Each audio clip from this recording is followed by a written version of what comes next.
History records that ancient peoples used to believe in a god named Thoth, Thoth, and that he was said to have the head of a bird, was incredibly intelligent, and was the source of geometry, astronomy, and medicine. He was also thought to have a hand in the building of the pyramids. Now, strangely enough, he was also thought to be one of the Atlanteans. The name Thoth is just one letter off of this planet that was the scene for the opening of the second in the series of the Star Wars movies, The Empire Strikes Back. And of course, this place was a frozen wasteland from which the good guys had to escape. It very much mimicked what we see in Antarctica. And given that we see a lot of pyramids down there, and that during my investigation I have found evidence that there was the worship of birds down there, I've found some new things today, and I think they're going to make you take pause. Now, everyone, I'm sure, if you've been watching the series of videos for a long time, remembers when I found this strange pictograph on the side of a mountain. Now, some have speculated that it's just random melt that's just turned into strange imagery. But I'd like to propose something. You see, we have a person that's clearly kneeling down here. We have the image of a bird here. We have the image of a bird here. And then we also have the head of a bird up here. Now, that the ice would just melt in those particular shapes randomly 3 straight times? I don't know. Once, maybe. Twice, wow, incredible coincidence. 3 times, not so much. Here's what I'm proposing with this image, is that either what we're seeing, these images are in relief, meaning that even though it looks flat, these areas are higher than the rest, and that's why the snow has fallen away, or perhaps during that time they were painted, and that perhaps those paints they had, the ancient peoples, had some type of a hydrophobic property to it. Or both. Or this both in relief, and they were painted, and over time, even though the paint has worn off, the properties have remained, and since they're in relief, this is what we're looking at. Now, this one particular place, you could probably dismiss. But next to it, of course, I found what looks like this giant bent spine.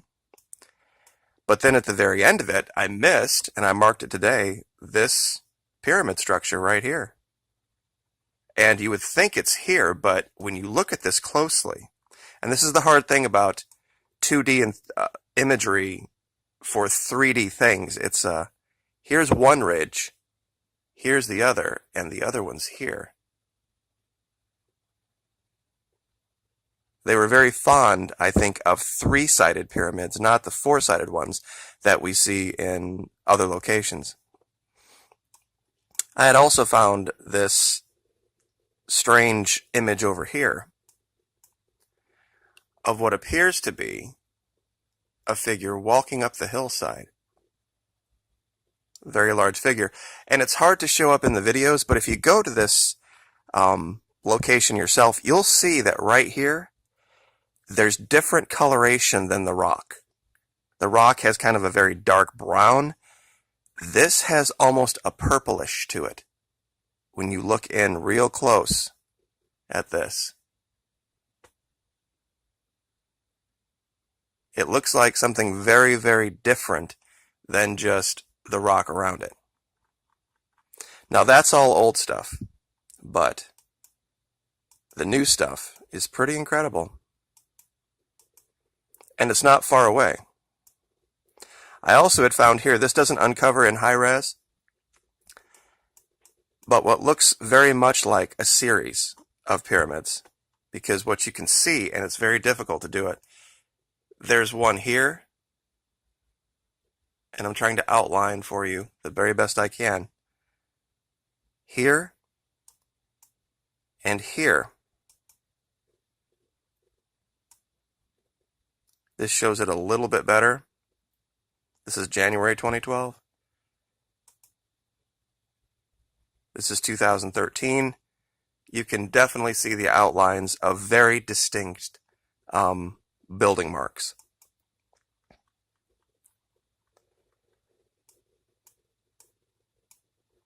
Now over here,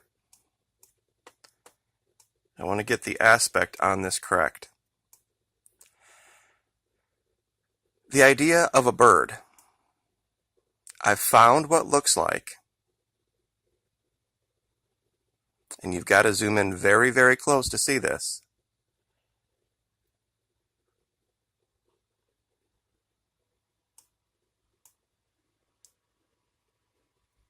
Oh, and I zoomed in just a little bit too close. 1 second. It's hard to do. If you zoom in too close, they bring you down to ground level. But here's the eye, here's the head, and here's the beak. That's about as close as I can get before it zooms me down to ground level. But there's something right here that is got a very purplish, dark tint to it that sticks out from everything else.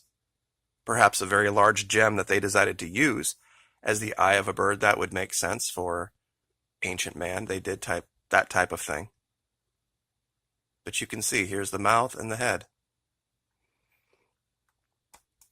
And very close to it, we have what looks like some kind of artificial structure underneath the snow that's causing melt above, and it's bleeding through.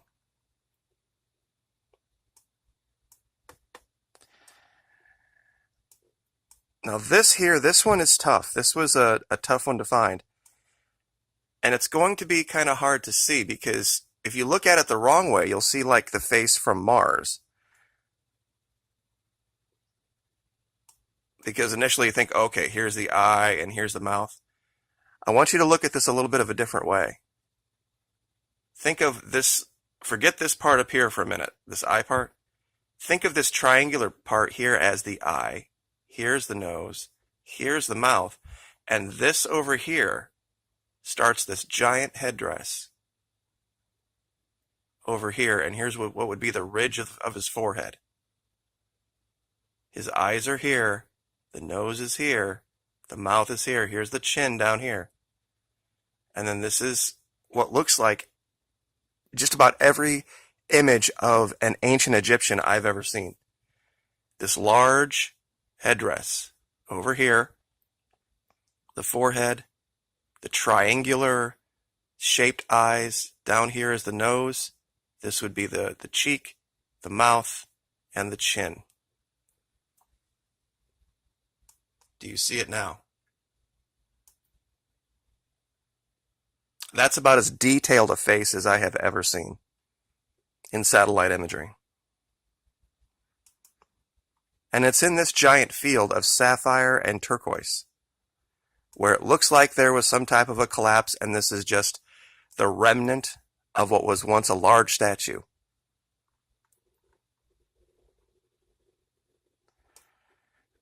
Now up here, I use the term demon awakening a bit loosely, just because it's exactly what it looks like. We have a cave here, and we have the head of something just poking out, wondering what's out there. And you can see the facial structures here as well. Not as clear. But this is definitely not just ice and snow. This imagery over here, though, is pretty unmistakable. This is clearly an artificial ledge and a cave. I don't know if there's something else that moves back through here to connect all of this. But we're going to do a quick measurement just to give you a size on how big this opening is.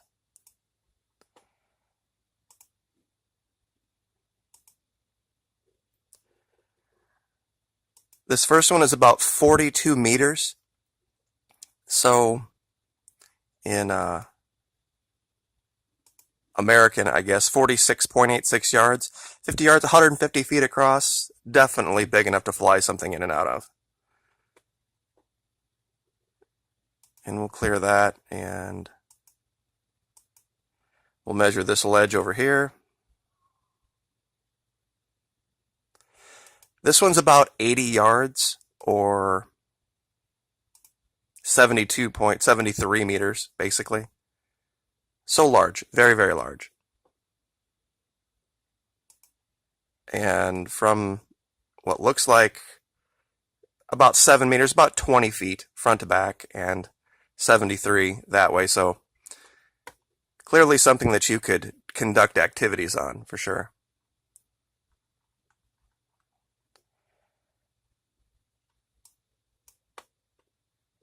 I've got a couple more things to show you, and that'll be it. This one was another tough one, but it takes a minute. Once you see it, you can't unsee it. Everyone is familiar with the elongated skulls that we have seen in ancient man. Well, this right here is one of those. Here's the eye, here's the nose, here's the mouth, here's the chin. Once you see this, you can zoom out and you will see it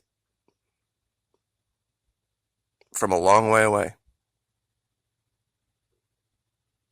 And like I always say, I'll put these links, or I should say, these coordinates, pardon me, in the description so that you can go here for yourself. This is the, of course, December. Actually, right now I'm looking at December 30, 2013, but it'll show up in 2012 as well. Either way.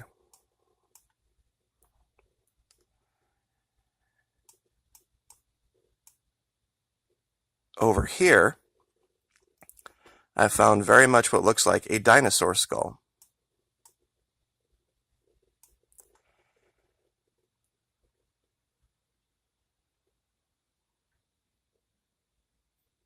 I'm not sure what these shadows are right here, or what this dotted regular indentation structure is, but pretty clear that this is a jaw and some type of an eye right here, nose.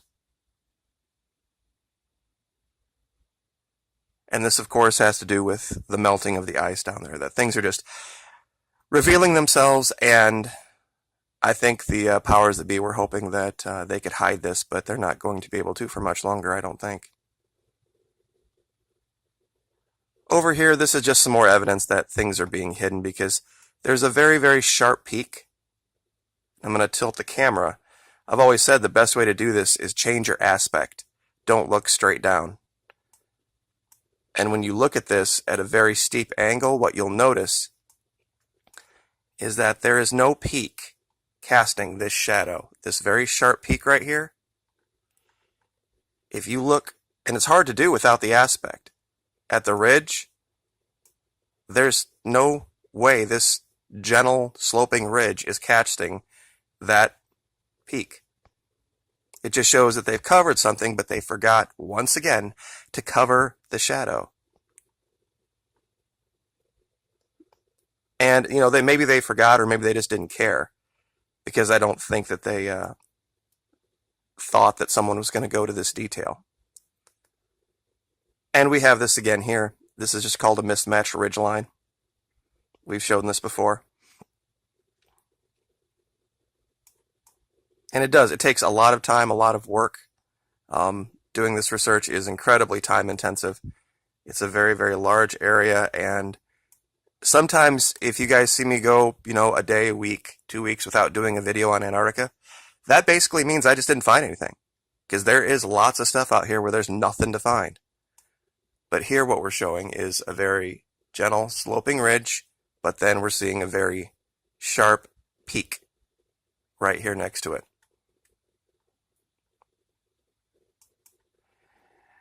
And, oh, I guess I do have a couple more things here. Not really sure on this one. It looks like some type of a covered structure with basically what look like turrets.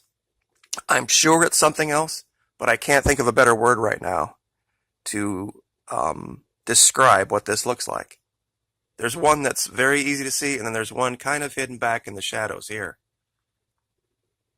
So hard to say on that. But what isn't hard to say is that what's going on here, this is an artificial light source. There's no way that you should be getting that kind of light in this dark shadow, unless it was coming from underneath. And doesn't this entire thing right here kind of look like a sphinx a little bit? Just a thought.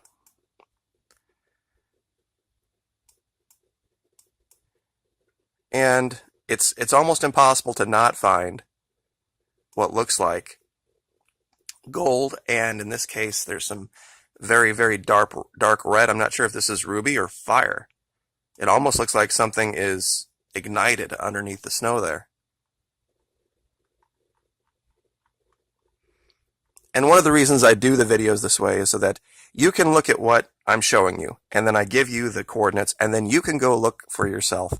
And you don't have to take my personal word for it. You know, you can believe it or you can not. It's totally up to you.